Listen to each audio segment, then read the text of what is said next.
This is a City Arts and Lectures webcast in place of what would have been a live event at the Sidney Goldstein Theater in San Francisco on July 13th, 2020. It's being recorded on June 15th, and I just think we should note that the world is in a particular place right now, of course, under a global pandemic, and then also currently our country is experiencing what could be a historical turn of events. So when you listen to this, we may not be up on current events, so be kind. Who knows what will happen, but July 13th, I hope the world's a better place. We can only hope. Let me introduce our guest today. I've been a fan of Charlie Kaufman's work since before I knew his name. It was the mind-bending scenes of my favorite forgotten TV show, Get a Life, that let me realize new possibilities in both storytelling and utter silliness, which is to say the possibilities of art. I remember I first learned his name, as I think a lot of us did, from Being John Malkovich. I remember being stuck on a novel and watching Eternal Sunshine of the Spotless Mind in Redwood City, and how that film gave me the insight I needed into going forward. Adaptation in particular freaked me out because I'm an identical twin. And I was taken by a friend to see his favorite movie, Synecdoche, New York, at the Sunshine Theater in New York City, and we went back 2 days later and watched it again. His films have been described as Kafkaesque or surreal, but they have never seemed that way to me. They feel like someone finally being honest about the human experience. And I'm not alone. Mr. Kaufman has been nominated for numerous Academy Awards and won for Eternal Sunshine of the Spotless Mind. He's been up for Golden Globes, the Cannes Palme d'Or, and many, many others. His other movies include Human Nature, Confessions of a Dangerous Mind, Anomalisa, and the forthcoming I'm Thinking of Ending Things, and Chaos Walking. Charlie Kaufman is a renowned screenwriter, director, playwright, and lyricist, but we're here to talk with him about being a novelist. His debut novel, Antkind, is out July 7th. Welcome, Charlie Kaufman. Oh, thank you very much. Let me show the book. Here. Always show the book. Yeah. I think I don't mean to fanboy too much, but I just really have enjoyed over the years your does it feel like people are always calling you surreal and those sort of things? Does it make sense to you? I mean, it makes sense. I guess it makes sense, but it's not how I think about my work.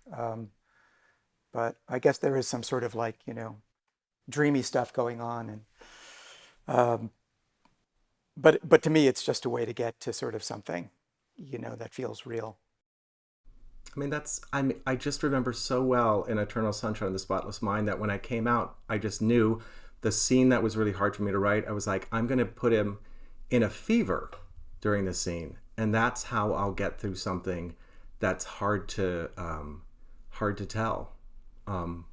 Because you could have hallucinations. Is that the idea? I could have hallucinations. I could skip parts. The part, it was like a breakup, and I just thought it was so corny to do a real breakup. And I realized if I did a fever that I could have him not quite remember parts of it correctly. And I was like, oh, how much more like real life. Yeah. I love looking at dreams. I love thinking about my own dreams, and it feels like there's so much freedom in being able to use that kind of logic and that kind of irrationality to express the world that's not the dream world. So I've gotten to a point now where I don't even have to have a justification for it. You know what I mean? Like, I don't need to, it's a dream or he's dreaming here. This is just the world that they're in. In fact, with Synecdoche, that was kind of the thing I was trying for, was to sort of take his dream world and just put it into his real life, and not ever refer to it as anything but his real life. I think I'll just come out and with the question I'm dying to ask, which is basically, after you've tried so many art forms and been a success in them, why on earth would you go and do a novel? Or what, that's what I want to know, is why a novel? Well, there are a few reasons. One is that there was so much freedom for me there. There were there were no constraints. I didn't have to deal when you write a screenplay, it has to cost a certain amount or no one's going to make it unless they think they're going to make that much back. Or more back. I could, I could make this book as elaborate and fanciful and expensive as I wanted to, and it wouldn't cost anything more. And in fact, the initial idea was to write about a movie that couldn't possibly exist. That sort of like was the way into the story for Antkind for me. So, and I don't know, it just gives me complete control. I don't have to answer to producers. I don't have to cast anyone. Although I like working with actors, this sort of, there's a freedom in not having to, you know. So But I in a guess that's way, you why. had to be your own actors. You had to Uh, build your own sets and sew your own but costumes. you do that. But you do that as a screenwriter anyway, and so I mean, you write the characters, and then you have to kind of then translate it into some other person, into an actor, and have those two things merge, and um, which is really exciting and can be really an exciting thing. But this seemed like an interesting thing to try, and it was at a point when I wasn't able to get anything made in terms of films. Um, and this opportunity came to me, and I thought, well, I'll try it. It's not like I'd never thought about it before. I'd always thought about it, but I was very frustrated with the movie and television business at that point, as I still am. Uh, a lot of things you're saying, I think, are why a lot of us chose writing a novel. I think control is the Yeah, main reason. Um, I'm just curious how it felt to write, to and write it. especially to write it and to write a. I mean, another question is about a big book. Um, It wasn't supposed to be a big book. It didn't. I mean, that wasn't my intention. It just ended up that way. I worked on this book for. I mean, the contract from the publisher was from like 2012, and I probably worked on it for 5.5 years. Not exclusively. I had to stop and make money and do movie and TV work and stuff. But it just got longer. It was very hard for me to start it. I would say I was paralyzed probably for a good year. I was very anxious about whether or not I could do this and whether I was capable. Uh, so I had to get past that. And how did you get into it? Like, how did it open up for you? how did the how did it open up so that I felt like I could do it? Yeah, I That I mean, felt like I could write it? yeah, I mean, I kind of always think like for me, I have all these false starts and then I find a Yeah. way in. Yeah. It's interesting that a lot of the false starts ended up in the book um, in different forms than I anticipated. So, but how did I get into it? I didn't even know it was going to be funny at first. I kind of kept going back and forth. Is this going to be a funny novel? Is it going to be a not funny novel? What person is it going to be in? I started it in the third, I wrote it in the second, and then I wrote it in the first. And so I have all of that still in the book in different places. Um, I don't know. I think for me, deadlines force me to move on something. When I start to feel a panic that I'm not going to get it done, I just kind of dive in past all of the fear and anxiety about how it's going to be received or whether or not I'll look ridiculous, uh, which are always concerns of mine. And I can't write when I have those concerns. I have to get through them and past them. So I just don't care. And so I'm trying to think if there was a moment when I felt like I had it. It's Um, okay. Sometimes that's like a yeah. magic question that doesn't really Sometimes exist. I know, but yeah, like with adaptation, I knew uh, when I when I had it, um, which was when I decided to put myself in it. Uh, Well, you put yourself in this too. yeah, I did. Yeah, I know. A little. Yeah. Yeah, a little. Well, maybe more than a little. I don't know. But yeah, I'm definitely in there. Uh, well, that's maybe a bit of a reveal. It's I can understand when you're saying that you tried it third person, second person, and then you sort of landed on a kind of first person. You actually made the kind of choice I always end up making, which is a first person who can also be omniscient when they want to be, Yeah, which is very flexible. I yeah. mean, I would imagine that would have felt finally comfortable. Um, I think what felt comfortable was that, now that I'm thinking about it, I think that what felt comfortable was that I found B's voice. I knew what he sounded like, and I started to be able to write him, and I knew how to make, at least to my mind, I knew how to make him funny.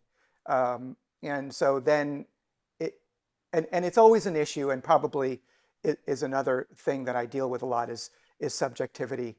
And I I find I don't know how to write except subjectively.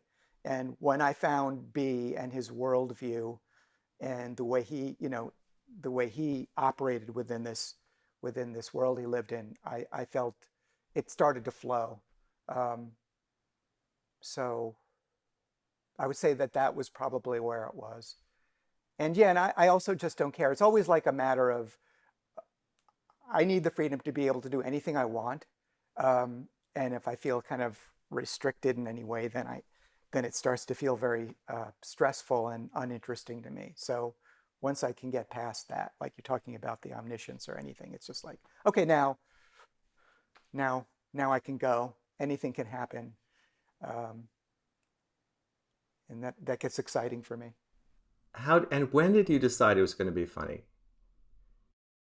Well, I'd gone back and forth, and um, and then I guess when I started to feel comfortable with this character, and I realized that you know it's and maybe for me the thing is that funny is easier for me to understand uh, because I know when something's funny. I mean, for myself, I know when I think something's funny. I don't mean I know universally when something's funny, but I just feel comfortable in that world. Like, so if it makes me feel it's funny, or if it makes me chuckle or something like that, I feel confident that it can go in there.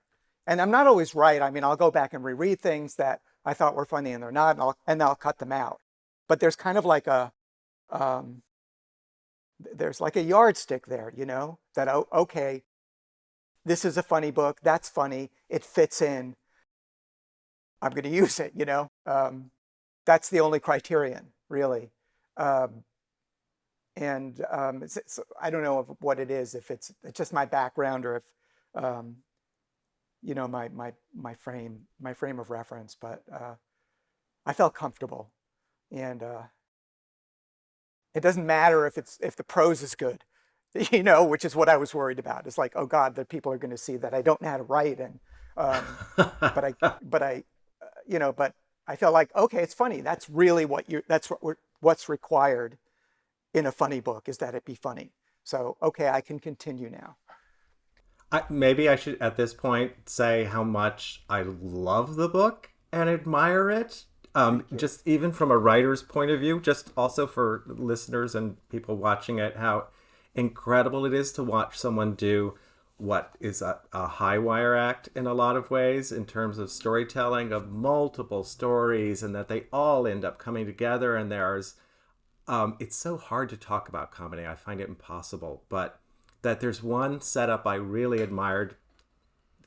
I could give things away. I don't know what to say about it. Where we meet, he sort of is into clowns, and there's clown Laurie, who is introduced and then is sort of goes away, and then 100 pages later there's a fire, and then like 10 pages later we hear that clown Laurie was in the fire and jumped to escape it, and of course bounced into the fireman's net and back up, and I was like, I should have seen it coming. um, yeah, and then she reappears later in the book, and some of those things Yes. are kind of like, they're not plotted out. None of it's really plotted out. I set these things in motion, and then I'm at this point, and again, I shouldn't give it away either. But then I realized, oh, this could be Clown Laurie, at this point. I didn't know going in, and you know, and then you have to kind of, and I write my scripts that way too. It's kind of like you make that decision and then you go back and you finesse stuff so it makes sense that it happens that way. And um, but yeah, it is. So I don't know if it's a high wire act, except as much as it's. I mean, and you know, I'll take that, but I feel like it's more like, yeah, what the hell? I'll have this happen here, you know. Well, Um, it just seemed like you were having such a good time. That's the yeah, feeling, yeah, and it's a bit of an illusion because Yeah. because this was so hard, and I really, you know, because it went on for so long, um, and I was so worried that I was never going to turn it in, and I suspect that maybe the publisher was worried as well, although they were very nice, uh, you know, but yeah, I mean, you know, then you get to a point where, okay, that's funny, that's funny, that's funny, uh, I got something, maybe. I mean, I think in a way, I have never written a big book. I never will, I suspect. I mean, you either have it in you or you don't. It's a different kind of book from like Yeah, I always think every book I start is going to be about everything, the whole universe. It's going to contain it all. And then I end up with a 234-page book every single time. But this actually does contain everything. It's just, yeah, it's a different vibe. And often I think these big books are comedies in a sense, Infinite Jest, or mhm, I don't know if you ever read The Children's Hospital, or you could say Ulysses is a comedy in a lot of parts, or yeah, Tristram Shandy, something like that. That yeah, yeah.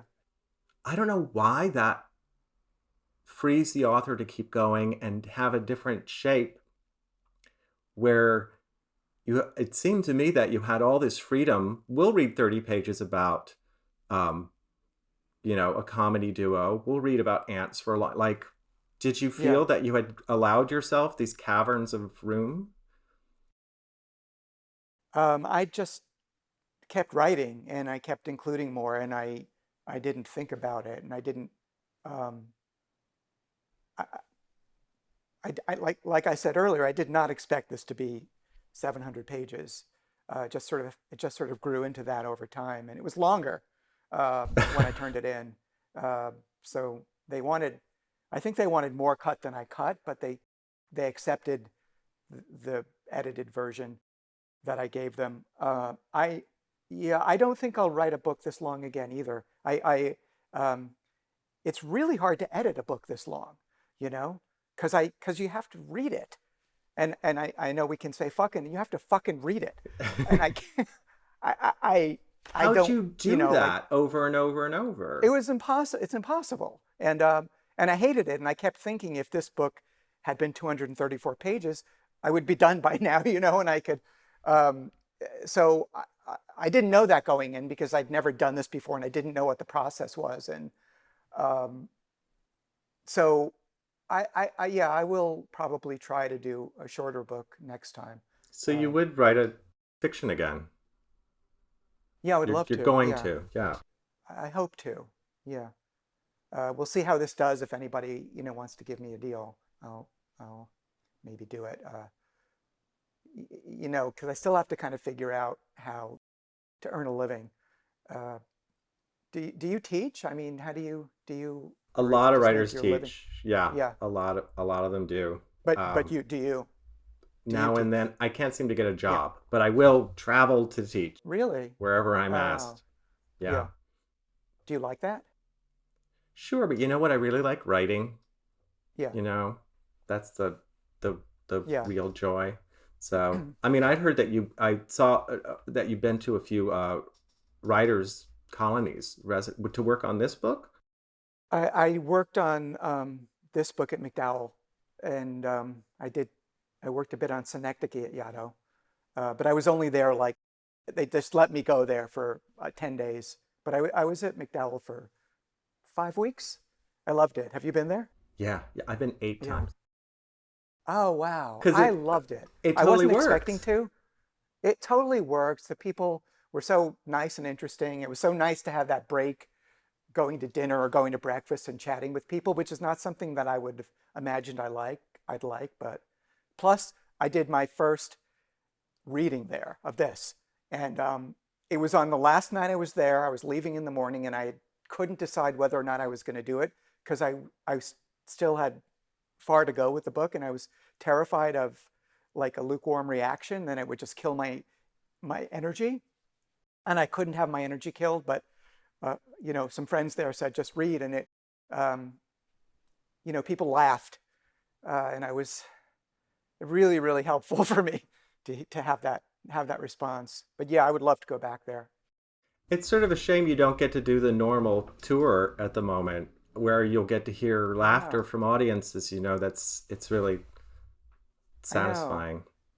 I But know. I was sort of hoping for that, and it's a it's weird still going time. to happen. Yeah, it's a weird time. Are you able to use Yeah. quarantine as like a mini McDowell in any way and work? No. No, I haven't. I've had a very difficult time focusing.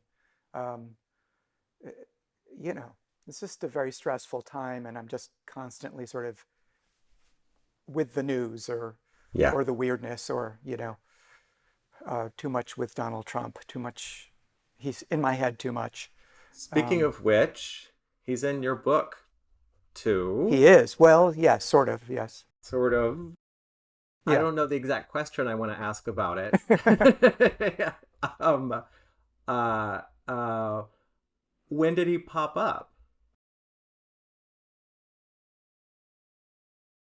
I I think he kind of popped up when he popped up in the book, which is later in the writing. I don't remember how, but I mean, it's just hard to ignore his presence, or the space he takes up in my brain. And but I don't remember I don't remember why I decided to put him in. And they were actually there was some question when I turned the book in about whether I should remove him because it was because no one knew what was going to happen with Donald Trump because he was about to be impeached. Is he going to be president? What is going to happen? And I just kind of put a thing in the book where it's sort of like, there are multiple worlds things, and this happens to be this chronology. So in another chronology, he could be impeached or something else, which seems to work for me, especially since he goes into this very weird realm. Yeah, Uh, yeah. I won't give anything away. Worth yeah, getting to. Uh, I mean, it made me think, along with B's own character, I think there's a lot of writers who are struggling right now, watching the news, feeling angry, um, and they're working on their work and thinking, why am I doing this when I should out there doing that? How can I make my work address the politics that I'm so interested in? And reading your book, I was like, well, here is a solution, which is to sort of wear it on your sleeve. I mean, B um, is so conceited. He sees his sort of uh, accepted references of other races and genders. He thinks he's doing all of these wonderful things when actually, you know, the even the phrase African American sounds sort of poisonous on his yeah, lips. I wouldn't even say he's good intentioned. no. How did that come about? I thought, well, here's someone grappling with it. Well, I mean, it's impossible to say, right? But Yeah, it's really impossible to say. I mean, I would say that there are people who he is based on, you know, you know, and then you start with an idea of people, and then it just builds into its own insanity, um, which which is fun for me, uh, and like I said, I felt comfortable in him. Like I felt like I could write him, and I felt like I understood the things you were just talking about, as they pertain to him, and so I felt freed to inhabit him. it was, yeah. He's so frustrating, Yeah. and it's really the book is funny. I'm not sure he's funny, even though he's the narrator. I couldn't quite say that, but Uh, somehow, because I'm not sure he gets the puns and slapstick exactly, because it's no. all, I guess, He's also paint. he's also wrong about everything, almost everything. Like he doesn't know anything.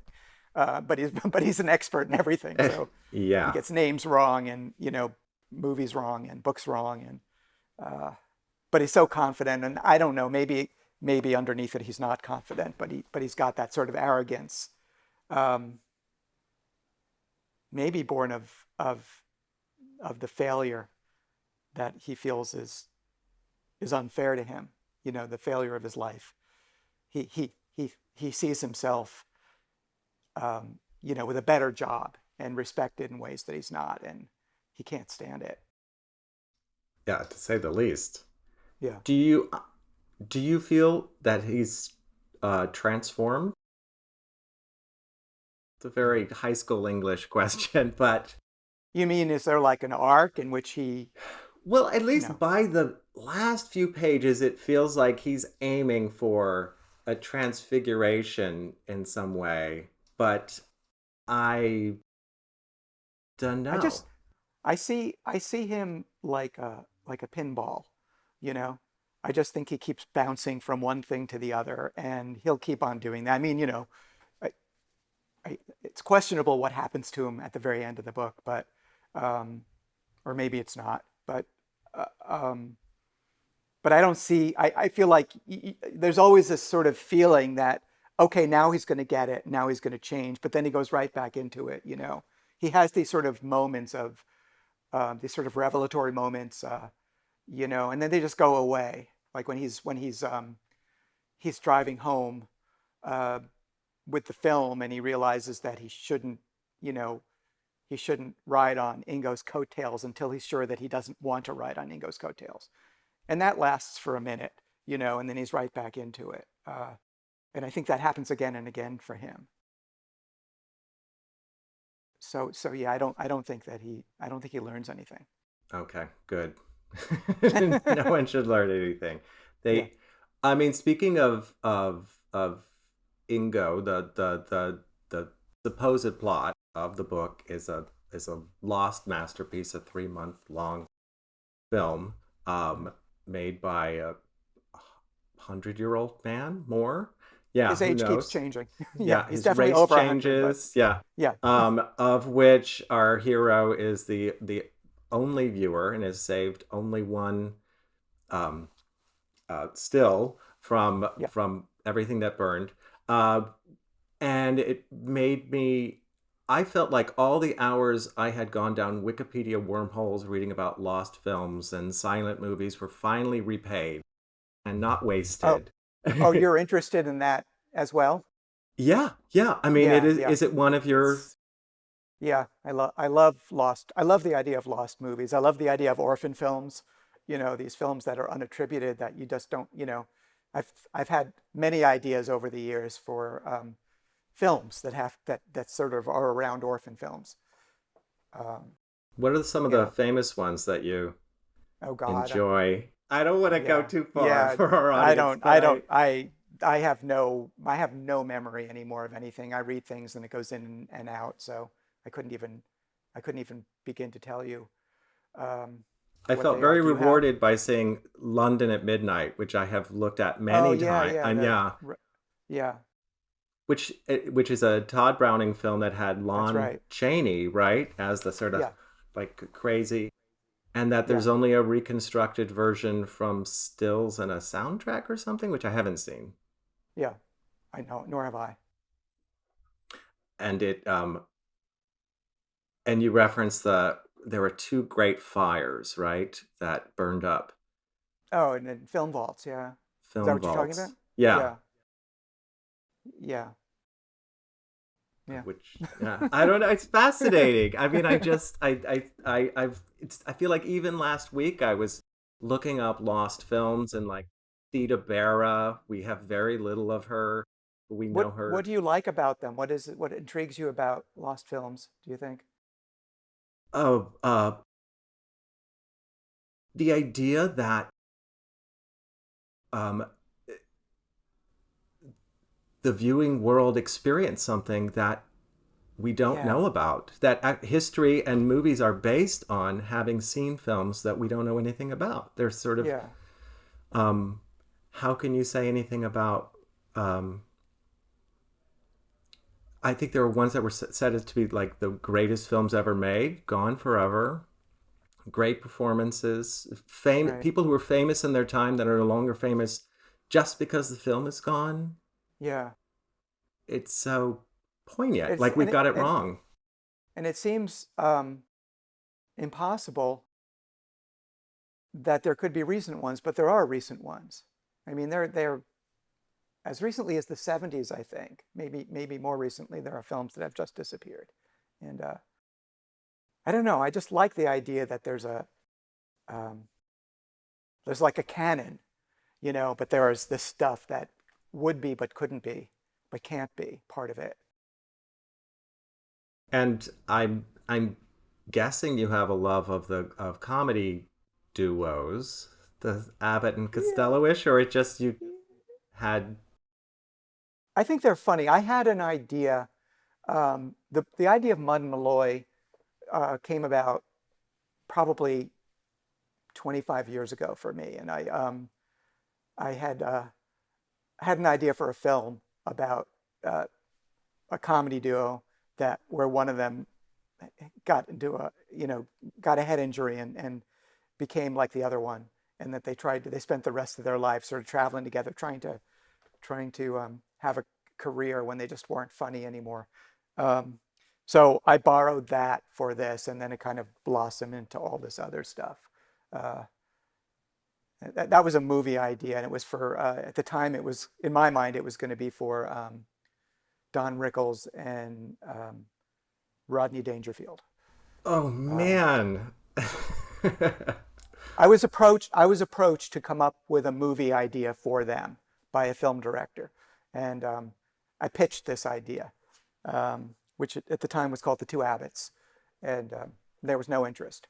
So, but so It then almost feels like a lost movie of its own.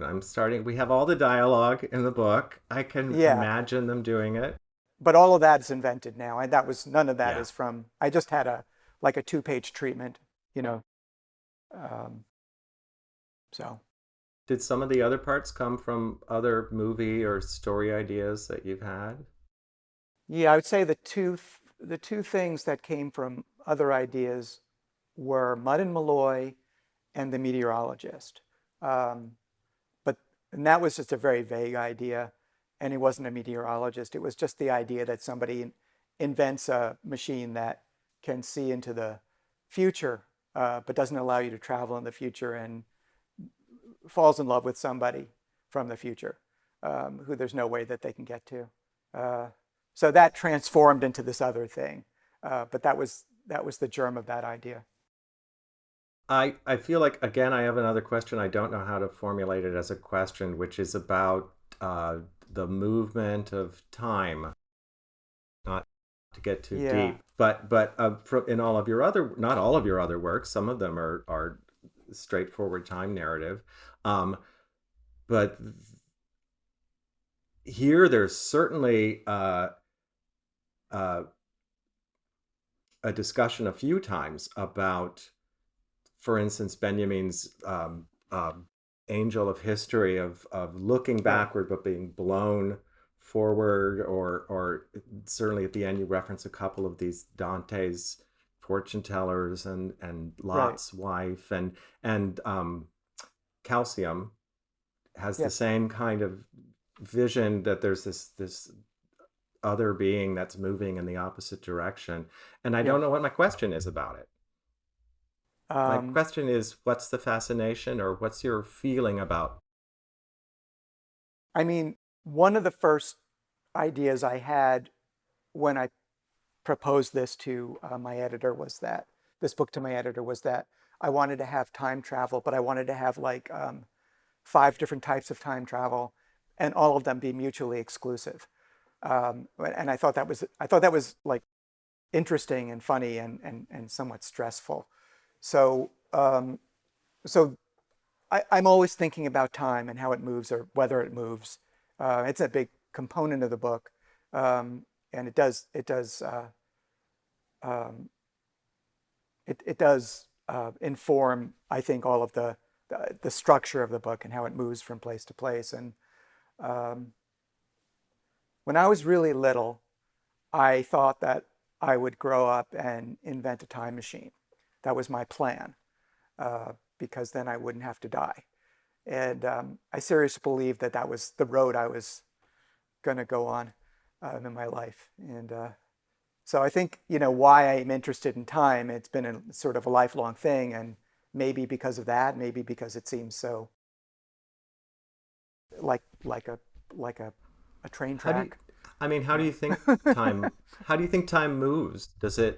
Do you I don't think know we if have the time, wrong I don't know what perception? time is. I mean, I can't, I've spent, years trying to sort of come up with a, a concept or a theory, and I don't know what it is. You can't, like, what is time? I don't know what it is. I mean, it's, it's nothing. I mean, you can't pin it down. You can't say it's anything. So I think we perceive it in a very specific way as people, probably as animals, but I don't know that it really works that way. Um, so I don't know what time is. I mean, it's a measurement. Really, it's a measurement of change. Really, that's all we know about it. I think it measures change. Um, In a particular direction. Yeah. I'm, well, yeah, but that maybe not. Maybe we can perceive it in this way, and it's not. It's not accurate. Um, you know, I mean, we exist. Animals' brains are designed to function in a way that supports their survival. You know, they're not designed in a way to be able to think past that. And so the idea that we can understand this thing that is most likely outside of ourselves seems, um, I think it seems far-fetched, and it seems to be anyway. my dad is a theoretical physicist, and I remember him Really? introducing me to this idea when I was 8 or so, and I was Yeah. just couldn't, still trying to grapple with it, and mostly write things that are the way that humans experience time.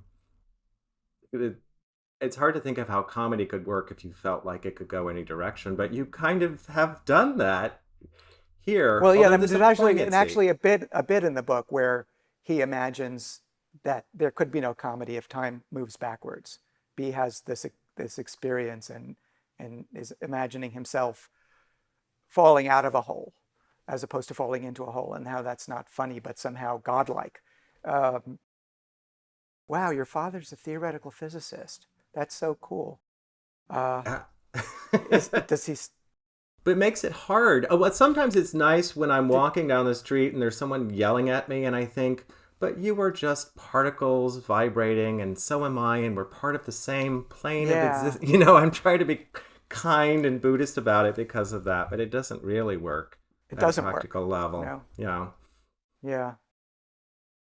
Yeah, I've had that experience too. It's very difficult for me to have presence of mind when provoked. Um, does your father study time? Is that what is his Well, now area? he is a military analyst, so I would say Uh, not. right. Um, I think it's tough to be a theoretical chemist, and I think you become a theoretical chemist because you break things in the lab and they Yeah. don't let you in anymore. I mean, yeah. I always that's always was the thing. I was not good at math, and it frustrated me because I always sort of wanted to go in that direction with my life, and it wasn't. My father was an engineer, and he was very good at math. And I just felt, I think because of that, I felt somehow I could see what it looked like to be good at math, and I just didn't have the confidence that I was going to be able to get to that. So I went towards comedy. But I feel like it's sort of a sciencey book, and I don't think that's what most people their first takeaway would Yeah, be. yeah, yeah, But it feels uh, like it's touching upon big questions without being interested in answering them at all, yeah. and Well, it's natural stuff I like. science and. it's stuff I like to think about, and yeah, and I'm not capable of answering them, so it's good to just raise the questions and have some fun with it. Do you now look back on writing this book and think, are you feeling pride and more than just anxiety, but that it was fun in some way? Or, I mean, it's painful. Writing a book is no fun, but Yeah. sometimes when it's over, it starts to, like childbirth, fade away and not Yeah, I yet. think that's true with everything that's painful when you're doing it. I mean, my father, when I directed the first film I directed, my father said to me that it doesn't even matter if the film comes out all black, completely unexposed, that you did something, you did it, you went in there and you did it, and I kind of feel like that, like when I wrote my first screenplay, when I did my first movie, when I wrote this, it's like, yeah, I did it, and whether or not it's, it's accepted or whether or not it's panned or whatever, I did it and I stuck to it and I got through it, and um, I would like to try it again. It wasn't it wasn't fun, although I did have some fun when I thought things I thought of were funny, um, and yeah, I mean, it seemed to me, again, I said it seemed like you were having a good time sometimes, especially when it came down to like puns and slapstick, which I think are often looked down upon as the lowest form of comedy, but yeah, which are my favorites. yeah. But I don't know quite why. But did you enjoy yourself on that sentence level of like, oh, I know what I'll name that eatery? Oh yeah, yeah. I love stuff like that. Yeah, um, I love I love the way he gets things wrong in very specific ways. Yeah, definitely. I like the fact that it goes back and forth between kind of very broad slapstick to this sort of other kind of maybe more cerebral comedy. And I like that there was a freedom that I could do whatever I wanted, and I didn't feel in any way that I had to abide by a certain way of a certain style or tone. Um, and yeah, uh, Do you feel like you're a different person have at the end of this process than you were at the beginning of this well, process in any way? like I said, I mean, I'm different in that it started in 2012 and it's 2020 now. So I'm different. I'm older and the world is different. Um, and I like it. I find it very difficult to care about the book at all right now, Of which is course. maybe just a situational thing, but it's a weird thing because I've got this book and I've got a movie coming out, and I don't, I don't, I can't But you're also at a care. weird point in history where people are turning to books in a way, Yeah, in and a I mean, they different may or way. may not, but it's almost like I don't care if they Yeah. do because it feels unimportant to me. And when it comes down to it, and the book is released and nobody buys it, maybe I'll feel embarrassed or hurt or something. But I mean, like right now, I'm like the whole idea of promoting this book or promoting the movie or it just seems. I mean, I'll do it because I have to, but it feels unimportant. Uh, I don't know. I don't know what I'm saying. I'm very confused about No, everything. I Yeah. had a novel that came out 3 days after September 11th, and I had to go Oh my on gosh. tour, actual tour. And every time I was like, can we just talk about Afghanistan? I have no Yeah. interest in my novel about astronomers. It just doesn't seem like anything. But I just feel like this moment is different where a book like this that actually confronts head on, not exactly head on, but wrangles with um, um, racism within the minds of white people who think they're saying the right thing, and Yeah. the arrogance and conceit of that, or anti-Semitism, and um, that it could really be uh, a joy for people to read, because it is a joy to read for anyone Oh, who's watching this. I've thank read you. it twice, which is a lot to say because Yeah, it's yeah, long. yeah. Um, and it was just both times it was just like just a great swim. And I'm a Oh, slow reader, yeah. so Oh, well, yeah, thank you. It's really nice I to hear. I think that the people listening to this or seeing this should know that it's a lot, like sometimes when you're locked down, you just want to read Agatha Christie mysteries, and Right. sometimes you want to read War and Peace, and I feel like you get both Yeah, in a way, like yeah, what you're turning to when you go to sleep. You're reading more Charlie yeah. Kaufman, but you're going to get some Abbott and Costello in there Yeah. to lighten your day, and also a sense of, again, with the big books that are comedies. Comedy is a sort of the wrong word to use even about your book, because there is a sense of structure and grace in something like Gravity's Rainbow, which is very slapsticky. um, I think because of the length of it, and that you're able to bring up big ideas, touch on them, and move on, that it accumulates Hmm. somehow by the end. I know you probably can't read your own book anymore to know No, I can't. But what. everyone, what? Say why? Why? No, please go on. Um, uh, every once in a while, I'll crack it open, and and just read whatever I open to, and read a page, and that's actually I find that kind of satisfying. If I open to a page and I think it's funny, uh, it's it's satisfying and it's a relief. It's like, because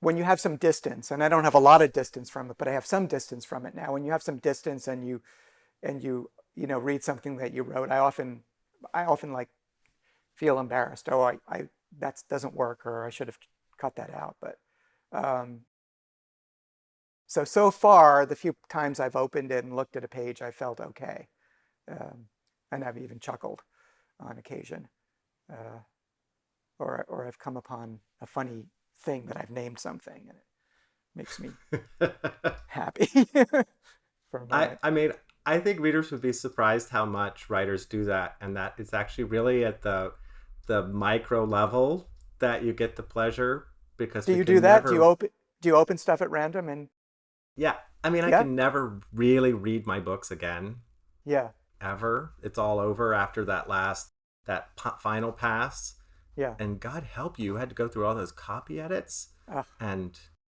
yeah, and the copy editor, and she was meticulous, but it was all. I mean, every page 5 times is, did you mean to misspell this? Did you mean to misspell this? Um, and I almost always did. There was a couple of, and then she started to apologize in her little notes. She said, like, I assume you meant to misspell this, but I have to ask. And but a couple of times she caught something I hadn't intended, and it seemed obvious to me, because some of the misspellings, that ones that were intentional, I thought were funny, and in some cases I'd like left out an L, and it wasn't funny. It was just like a mistake. Um, but yeah, there was a lot of that that I had to kind of pour through and pour over and look through, and uh, yeah, the copy editors are unsung heroes. They're often just fellow writers who need to yeah, make a buck, and they're not well yeah. paid. And And this book, I think, would be really difficult because of all of that, because you're not really necessarily certain what the intent was at various points. Um, well, I think if it's okay, I'm gonna ask some audience questions, sure, which we normally do in front of a full audience, and they'd right. stand up, and then we'd do this, but we don't have to do that this time. I can do that. Um, Here's one. You collaborate with people like Spike Jonze multiple times. How was it working on a book alone without collaborators? Um, well, I mean, I've directed 3 things by myself, right, as of now. So I've worked. I mean, it's still collaborating, but not collaborating with a director. Uh, my experience in moving from directing to writing with a direct, for a director to writing and directing myself has been that although I, you know, really enjoy working with Spike and would do it again if it ever came up, uh, that I feel like I get to be more personal, you know. I get to I'm making all the decisions, and it's not like sort of a balancing act where someone doesn't get something you're doing and you've got to sort of alter it so it fits to a vision that's mutual. Um, but so it's not new to me to do something that way by myself, and I like it. I would not want to write a book with somebody else.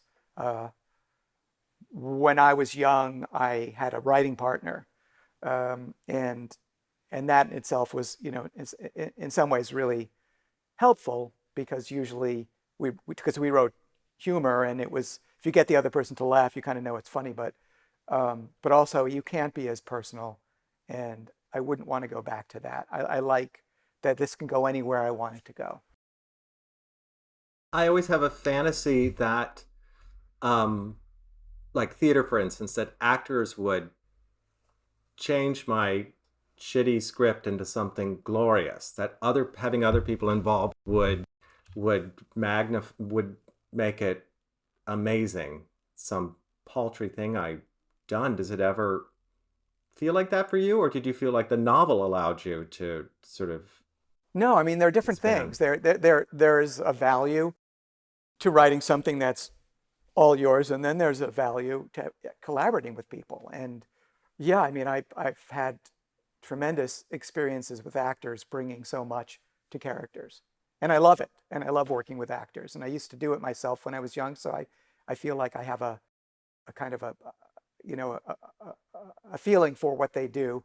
I hope I do. And but yeah, I just this movie I just did, the actors were tremendous, and they brought so much uh, to the script. So have you done theater or no? I When I was really young, I wrote for theater because that was what was available. I Uh-huh. collaborated, in fact, Yeah. and I remember that as being really fun. But immediately when I graduated college, I was like, no, I want to be. I think I can't I wouldn't even show a novel draft to anybody until I was really happy with it. Yeah. I'm so um, It's insecure and yeah, secretive. it can kill you. So when you've been at McDowell, have you not read excerpts? No, I have done that because Yeah. that audience is almost always supportive because they know they're in the middle of doing something too. Right. But you would feel it if they weren't responding. I mean, you could feel it. I think I could feel it. And I could feel it even if they were responding, but they weren't responding enough for my taste. Like I would feel, oh, they're not really Yeah. giving me they're being polite, or they're being supportive or something, I But feel don't you that. find that something like a sculptor, which I can't imagine being able to do, although Mhm. you felt so, okay, you're a sculptor. Um, um, Watching you read, they're just amazed at what you can do because they can't do it themselves. Where sometimes the everyday reader is like, well, that could be better. But something like a fellow artist, I find sometimes they're, especially Yeah, visual maybe artists. I feel that way now, but that was the first time I'd ever done it. And maybe the first Yeah. time I ever read anything to an audience that I'd written. So I was very anxious, but yeah, I would be more likely to go back and do it now um, without as much trepidation. Um, but hmm, All yeah, right, I'll do another. okay. Maybe this is a little timely. Maybe you already talked about this.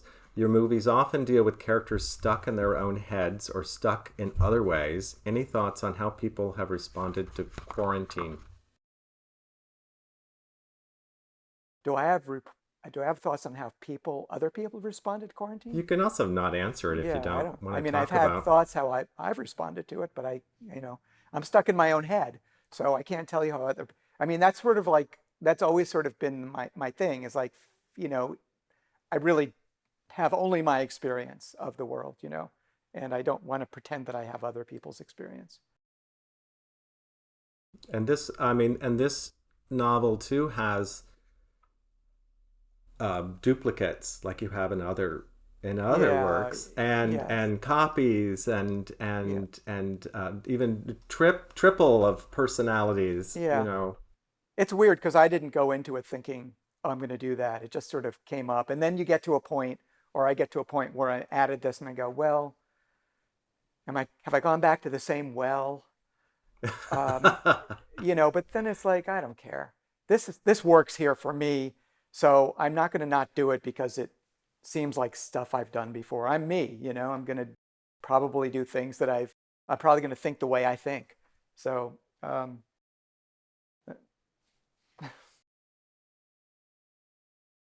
feel like you've already answered some of these, okay.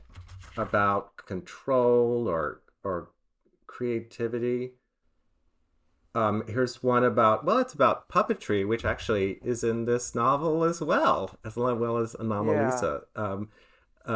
Which is, the question is really, are there other overlooked art forms that interest you? But I'm also Um, curious why you included it in this book. well, people think I'm really interested in puppets. And in truth, I like puppets, but in truth, the fact that this has puppets and the fact that Anomalisa has puppets are accidental.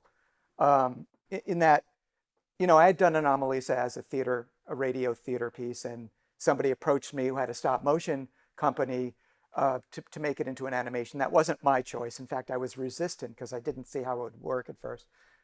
In this case, I had initially intended Ingo to have made a live action movie, but I also I couldn't figure out how he could do that without there being other people who had seen it or had been participating in it. Ah, yeah, yeah. And so I was thinking about stop motion. I had just done I was doing Anomalisa while I was writing this, and it was a practical solution, which then opens up other ideas, which I used in the book. But initially, it was just like I don't know how else to have this movie exist. So that was why it happened.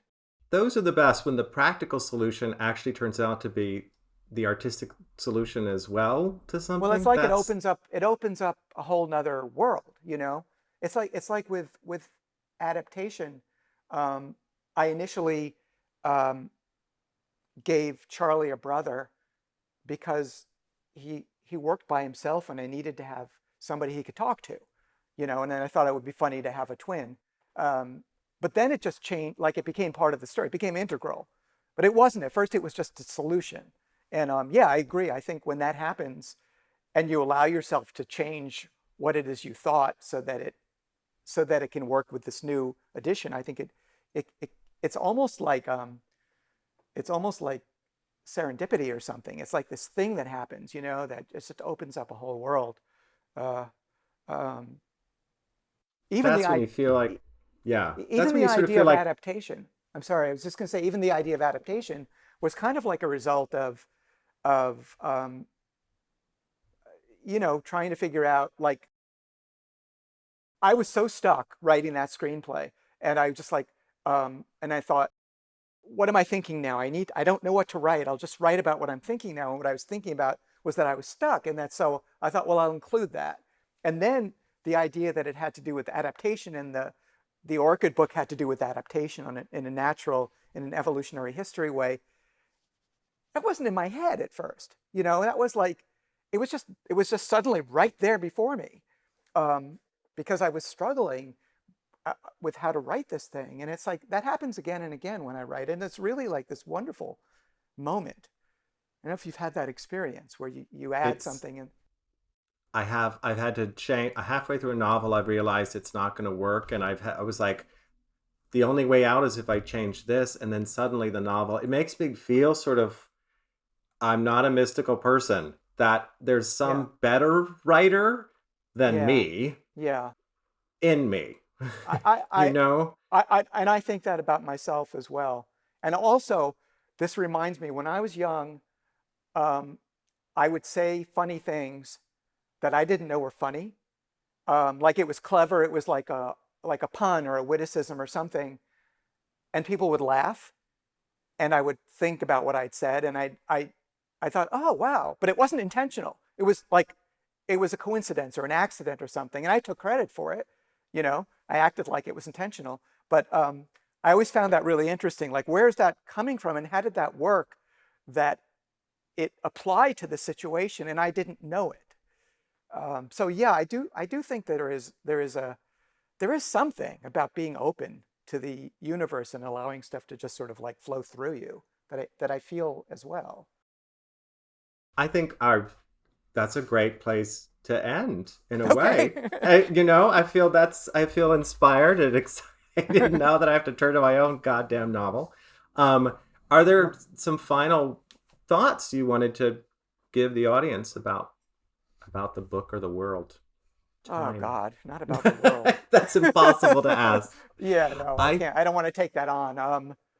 No, I don't really have any final thoughts that I can think of. I mean,